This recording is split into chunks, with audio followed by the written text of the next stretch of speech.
G'day, Tragic here, and I'd like to talk about Conquest at Kismet War. This is a new victory point game. Now, victory point games, for those who don't know, have a very interesting business model. Basically, they're practically print on demand. They don't have large production costs, so their component qualities are actually quite low. But because of that, they're able to print many games that are free from the restrictions that most publishers have. In an age in the board gaming industry where publishers are just going crazy, in my opinion, with overproducing games, like people like Cool Mini or Not, or FFG even to some extent, where their games cost hundreds and hundreds of dollars, literally. Meanwhile, Victory Point Games is putting out great little games for like 20 bucks.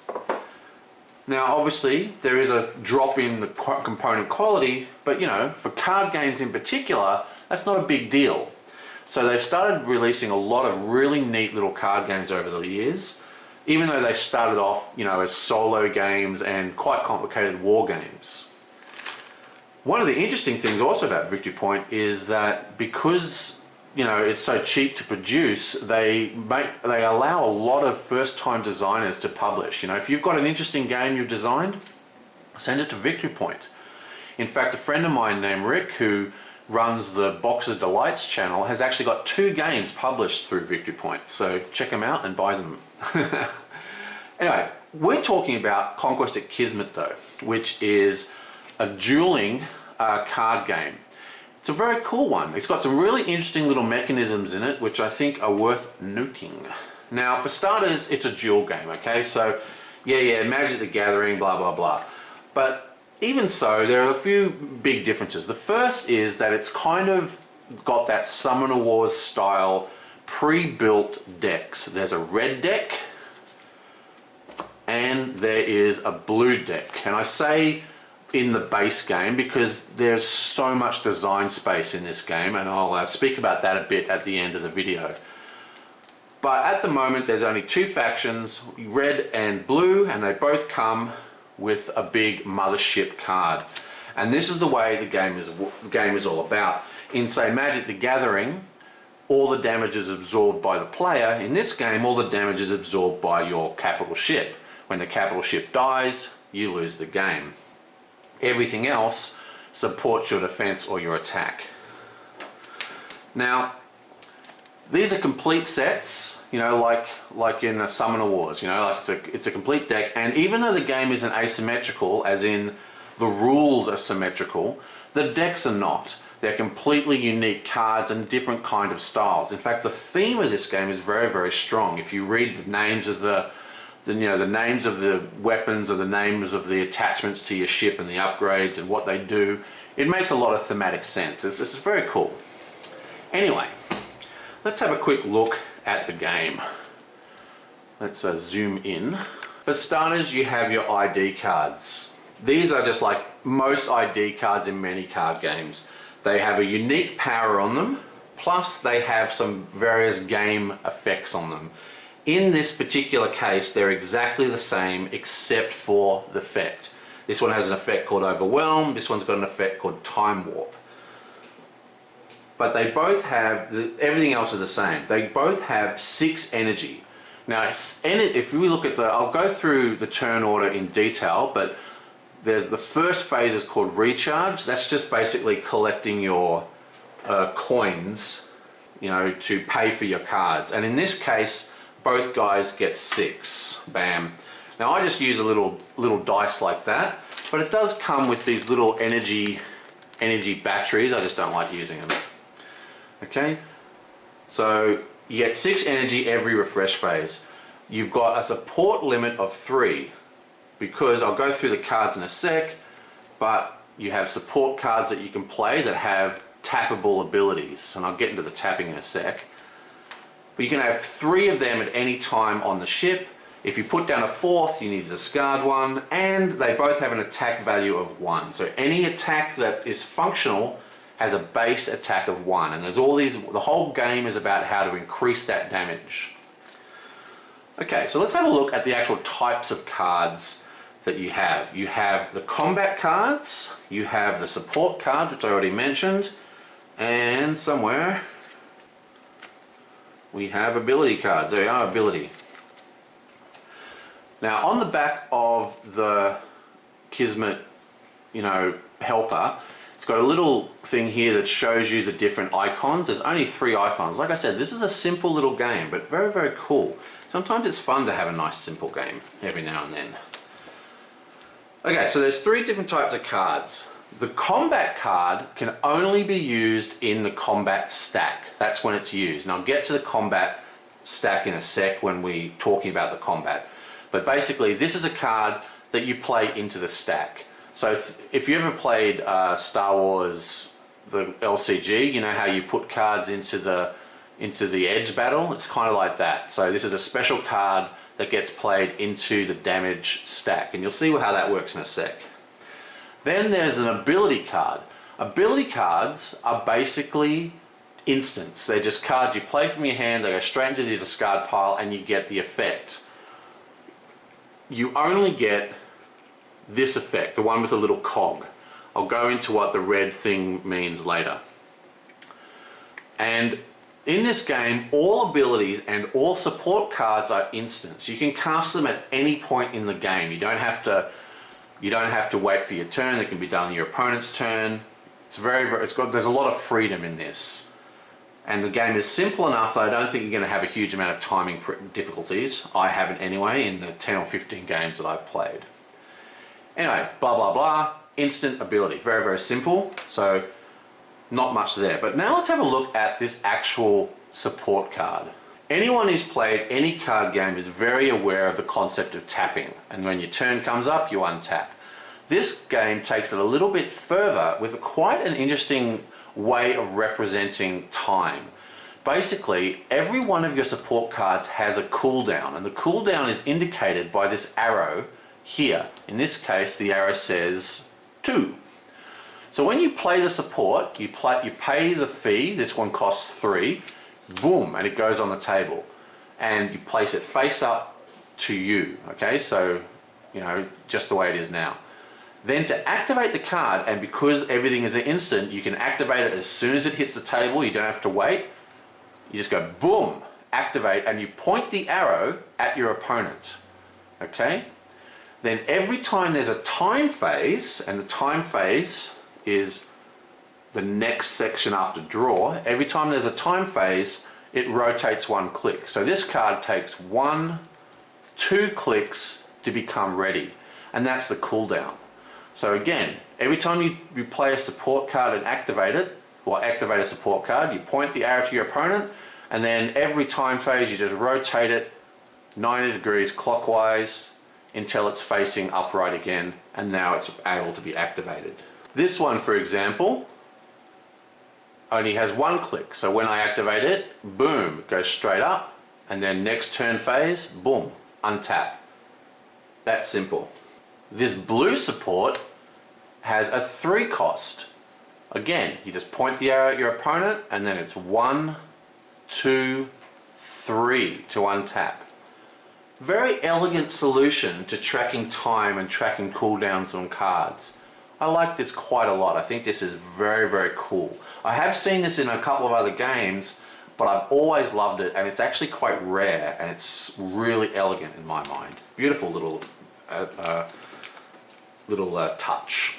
So let's just go through the phases. Let's take the red ship out here. For starters, as I said, refresh phase, draw to your full charge, okay? And it's written on the card, but it's always 6. So even if you have 4 at the beginning of the turn, you still only go to 6. You never draw up past 6, okay? And these are your resources to pay for cards. Then there's the draw phase. Draw 7.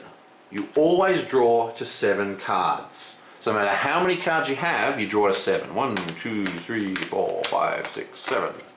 Now what's interesting about the draw phase, and you'll see why when we talk about the way combat works, is that you always end the draw phase with 7 cards, even if you have more cards in your hand. So say I had 8 cards in my hand, right?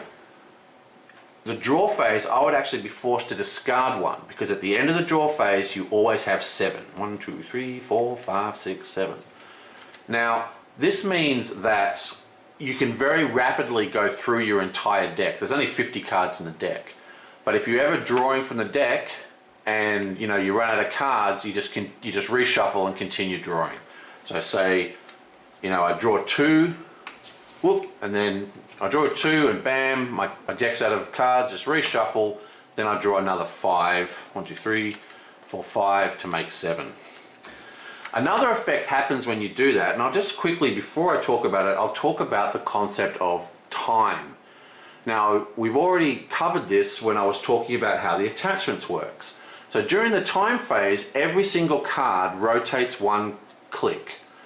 And what's interesting is that the time phase affects not only the player whose turn it is, but the other player as well. So every card that is a support card rotates a click during the time phase, which is after the draw phase. But if you ever have to if you ever have to draw from your deck and you need to reshuffle, your opponent gets a free click on all their cards. So they get a free time phase where it doesn't count for you.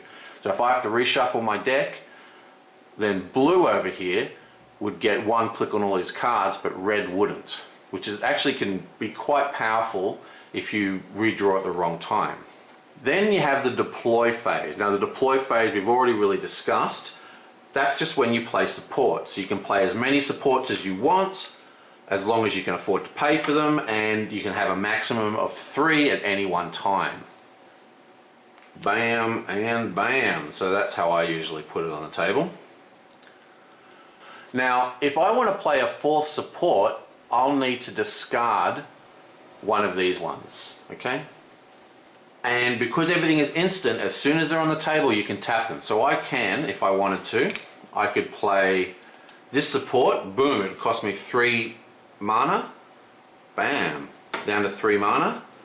So I'll do another 3, that means I run out of thing, and I'll put in Overmind, bam, and then I'll instantly tap that to draw 2 cards. So I get another 2 cards. Because it says right here, use to draw 2 cards. And remember, you point the arrow to the opponent, it now takes 3 turns for that to untap. 1, 2, 3. So that's quite a slow card. But you do get extra cards. So even though I've cast 2 cards, I've still got 7 in my hand.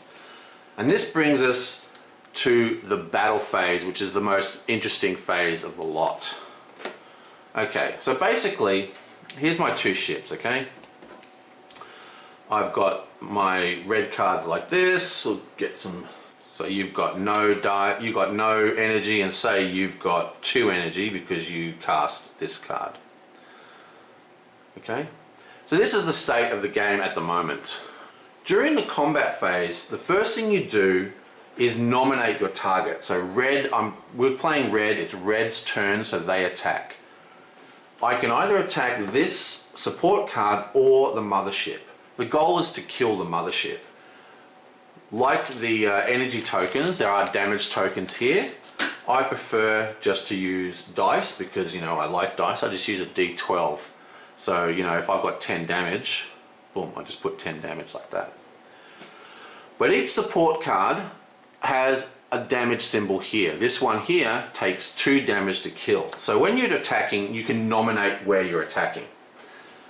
So say I nominate the actual mothership. First thing we look at is that my attack value is 1, his attack value is 1, but defenders never do damage, it's just attackers. Then what happens is, face down, in turn order, starting with the attacker, you play a card into what they call the combat stack, and this is called a drop, okay? So by putting a card in there and doing a drop, my round has ended, and now the blue guy gets to put one in the stack, then the red guy gets to put one in the stack, blue guy gets to put one in the stack, red guy gets to put one in the stack, and so forth and so forth. And this continues until both players pass. If the blue guy passes, or if the red passes, whoever passes, they're out. And that means the other player can put as many cards in as they want. Okay, they just keep playing until they're sick of it. So once you pass, you're out. So passing is pretty hardcore. And this is why you always start with 7 cards after the draw phase, to even out the combat. You know, so it means that you have a much more of an ability to always be able to have a decent amount of cards in this combat stack. Now remember, you actually draw your cards at the beginning of your turn. So if you use all your cards in an attack, like say, you know, red just put a whole bunch of cards in that means he's not going to have as many cards left over for defense. But we have some abilities here. Remember, abilities are instants. This card here that we played out for 2, the mechanoid receptors, its tap ability says use to add the top 2 cards of your deck to the combat stack. So I can tap this by pointing the red arrow at my opponent, because this is an instant, and that'll add 2 cards on the top of my deck straight into the stack. Bam. But that hasn't used my drop. I still have my drop to do as well, so I get to put in another card, and now it's blue's turn.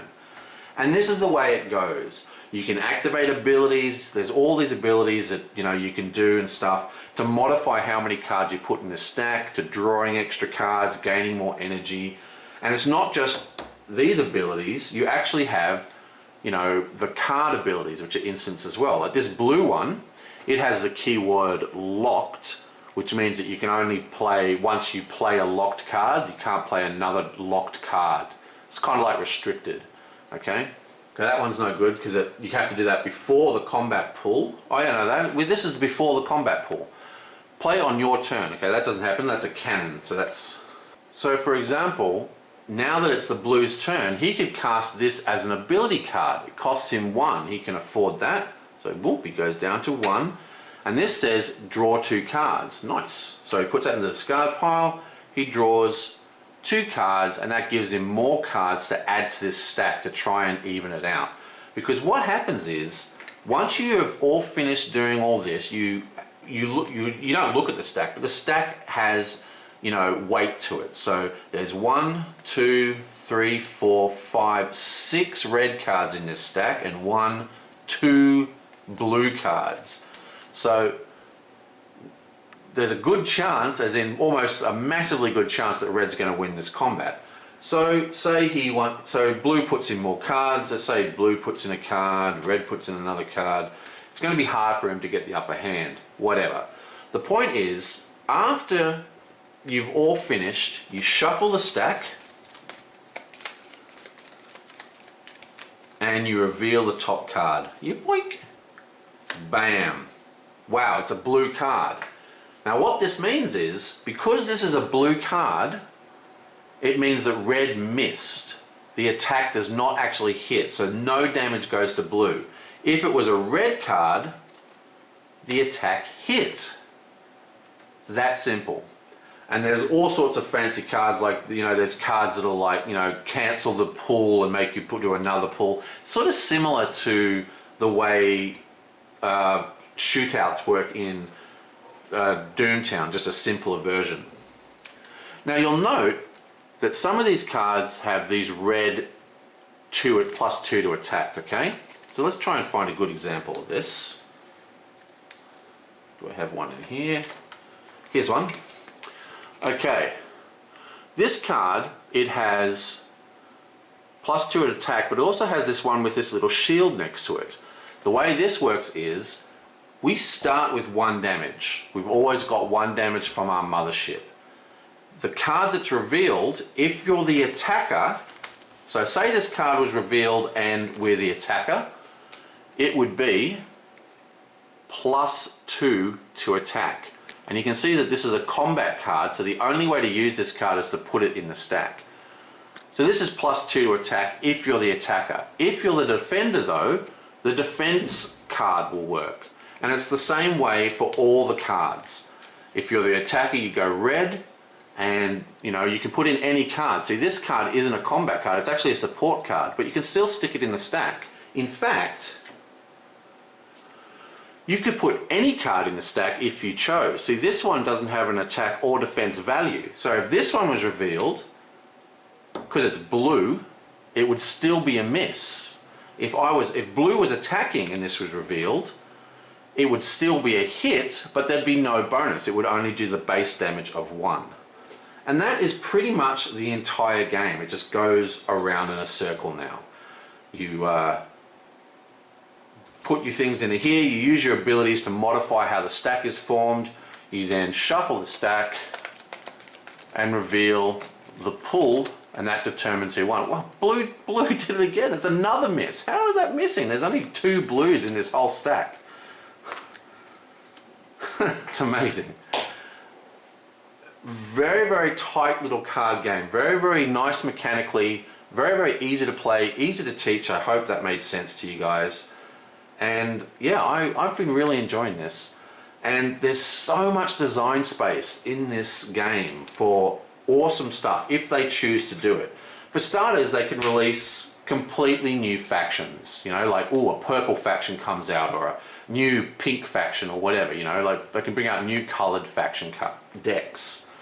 They can add new motherships. Okay, you know, so you've got this mothership. How about a different red mothership that has slightly different stats or a different ability? Pretty cool. Or they could even introduce new cards later on. Like, so instead of a mothership, you play a card, but instead of it being a support card, it's like a fighter card that could say take 1 support card of its own or something like that. There's huge design space for this game to really go off if it's popular. It's quite exciting, really. And what I love about it is that it's so simple. This is like a gateway game to complicated card games, because it's quite simple, but it still has that dueling feeling, and with all the instant abilities, you still get that feeling of being able to modify the board space. You know, you can change the way it's revealed. So say, oh, you've revealed a really hardcore attack card, I could play an ability that makes you redraw, and possibly now you miss the attack. Very, very interesting game. And yeah, very cool. And typical of Victory Point Games. Conquest at Kismet. See you next time.